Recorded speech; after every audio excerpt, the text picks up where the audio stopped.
Merry meet and welcome back to the 5th night of Kyphi. And tonight we will be adding Cedar to the mix. Which of course, as soon as I took it out of its container, the room smells so lovely. Actually, it smells like a hamster cage, which takes me back to my wonderful memories of my childhood days and Sylvia, who was the hamster that I had growing up. Those of you who are my age will remember the song Sylvia's Mother. Well, that was a fine memory that came back to me tonight when I opened this container up and smelled the cedar. It might not seem like a very exotic ingredient to us, but it was a very exotic ingredient for the Egyptians who had to import it. So to them, this was extremely exotic. So let's talk a little bit about cedar.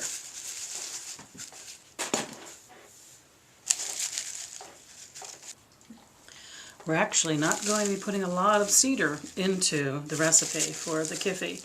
I'm going to blend up quite a bit because I actually want to use cedar in an incense I'm playing with, experimenting with for Yule.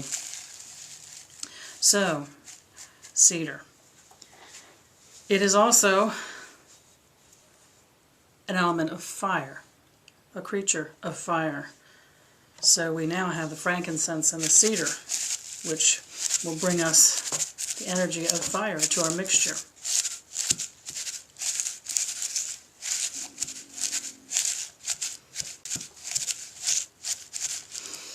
So a little bit about what cedar means, what it means in the correspondences that I've collected over the years.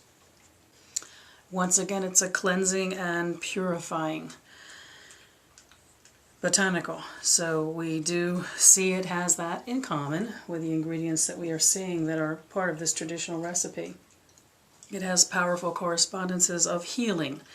And I have to tell you that I haven't worked with it in that essence. I wanted to share what some of the traditional correspondences were, but I'm going to be honest with you, I haven't worked with it when it comes to healing. I have worked with it very often when it comes to purifying and cleansing.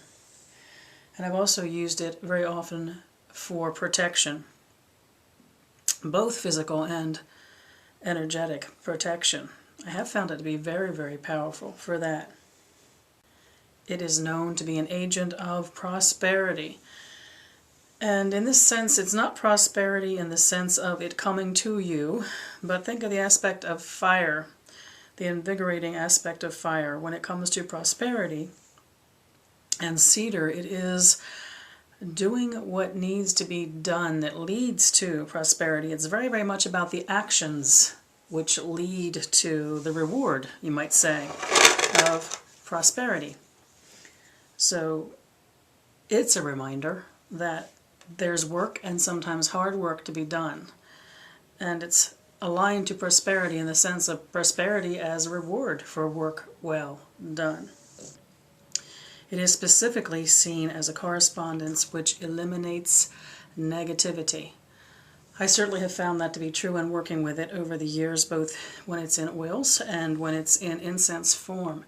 Eliminating both negativity at the emotional, psychic level, as well as the negative energies that sometimes surround us, even if from unidentifiable sources. And in fact, I have found working with it at that level of it just doesn't feel right and I can't identify, but I feel like I'm surrounded by unwelcome energy that feels like negativity. That's when it's come in handy for me. I've used other things when I identify and know the source of something that's making me feel uncomfortable that I'd like to deal with. But I find that cedar really works nicely when you don't identify the source. You don't really quite know what's making you uneasy.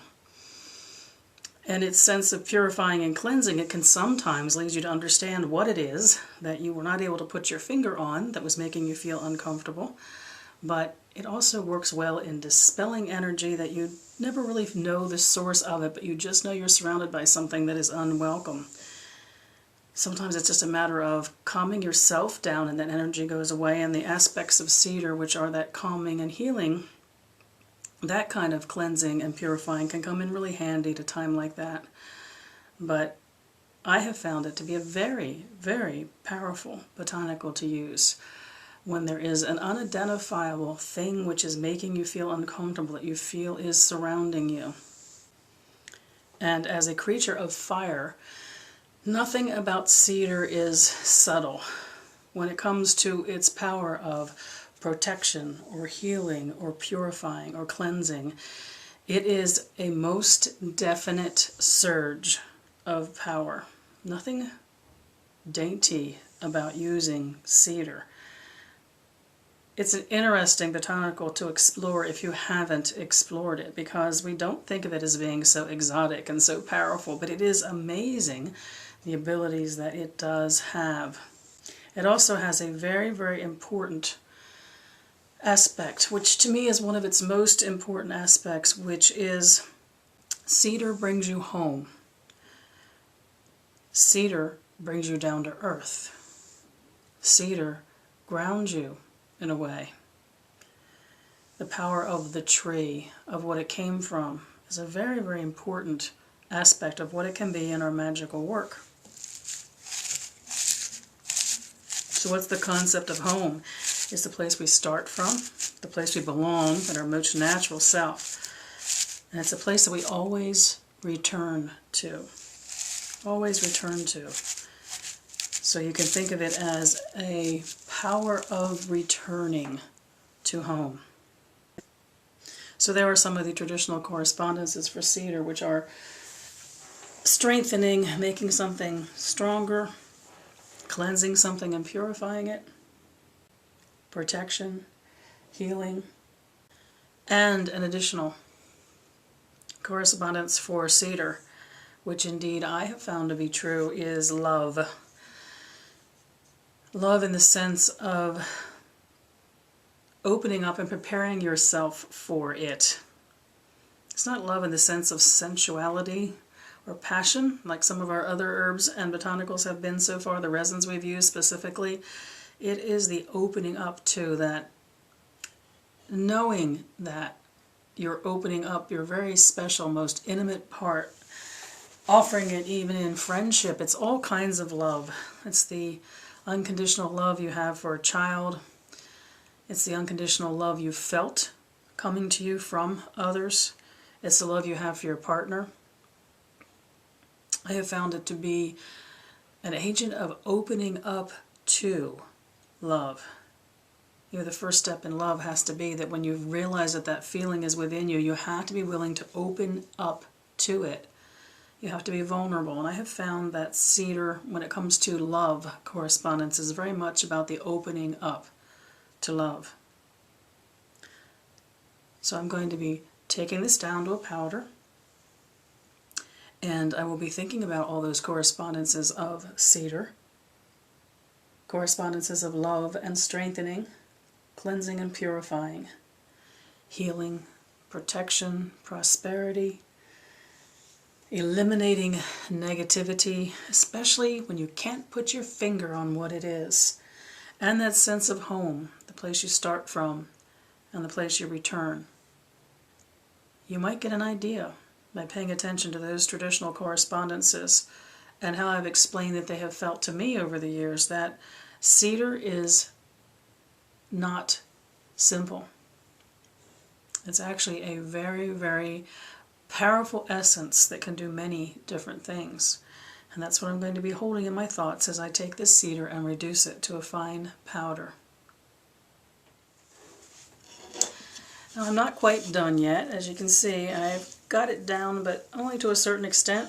And I'm going to tell you the truth, I did blend it in my spice chopper for enough time to break the fibers. And I'm now making good progress on getting it down thinner on my own. But I wanted to show you, we all have a good friend here on YouTube, Mark, Thewitchminor, who mentioned he doesn't have a mortar and pestle yet. And I referred him to the fact that we could find them inexpensively at grocery stores. And I also told him a bowl and a rock works perfectly fine. So Mark, I'm going to honor the fact that I told you that, and I have moved away my fancy mortar and pestle that I was able to gift myself with, and my wooden bowl that I use for my herbs, and a stone will work perfectly fine. In fact, this is a really nice way to do it sometimes because, I don't know, you feel more one with it. The stone, as you can tell, this stone has been used a bit, so you can tell by looking at it. You want something that's comfortable in your hand, that has a bottom that will fit into the bowl that you're using, and you don't want a polished stone. You want a good old rock, something that has some friction to the surface. And literally, you use it, and with your bowl and your stone, you have a mortar and pestle. And Mark, you can play with this by finding yourself a wooden bowl or a sturdy bowl. I suggest wood only because it's easy to break a ceramic one with your rock. Find yourself a rock and you can compound kitchen herbs that you have. As long as Mom will let you take some of the herbs out of her cupboards, you can begin to experiment with compounding herbs even though you don't have a mortar and pestle yet. In fact, there's no reason to go to the expense of it. If you want to begin to use some of those herbs in the kitchen, or buy them at the grocery store yourself or at a dollar store, to start yourself experimenting with what this is like.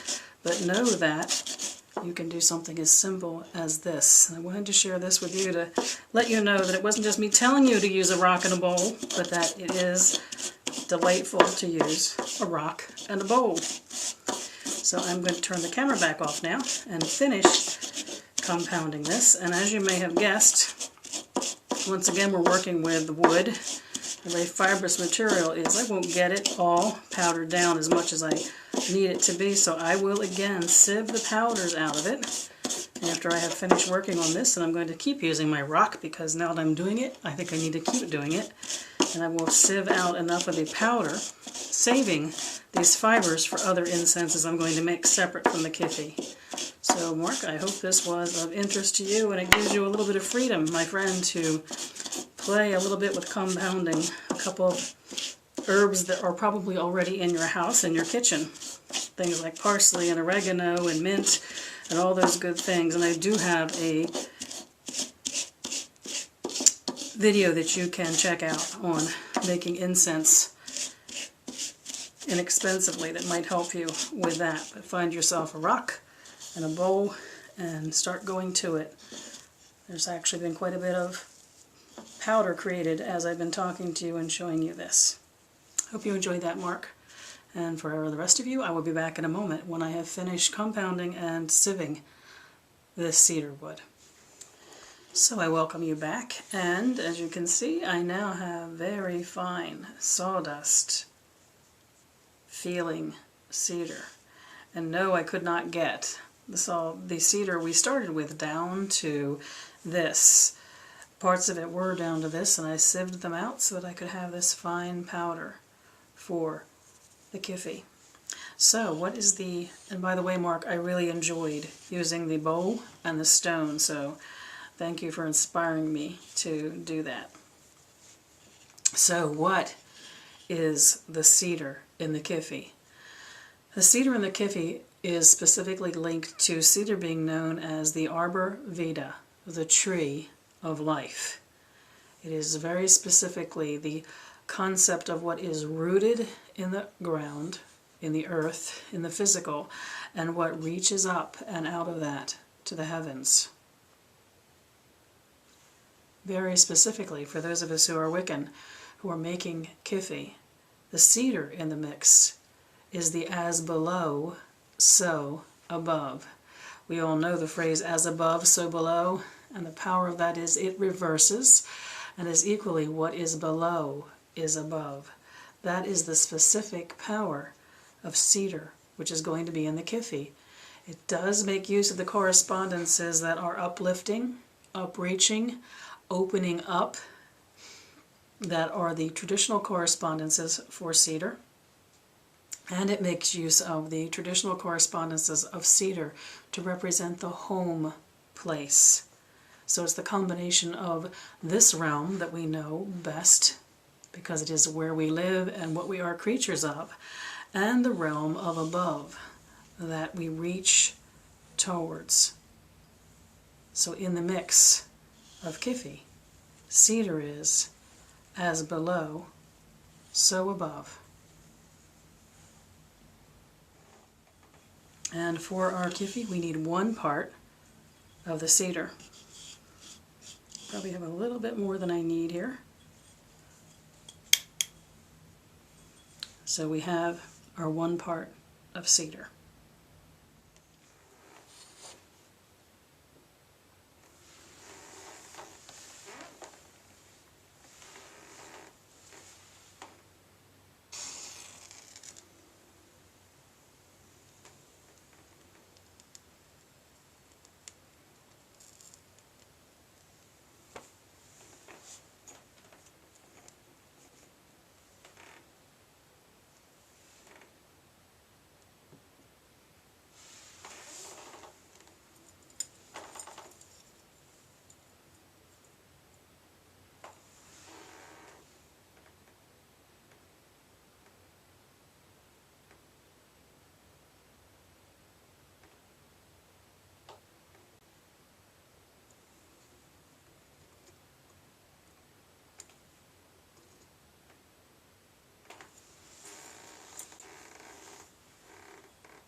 I make this offering honoring that which is below is also above.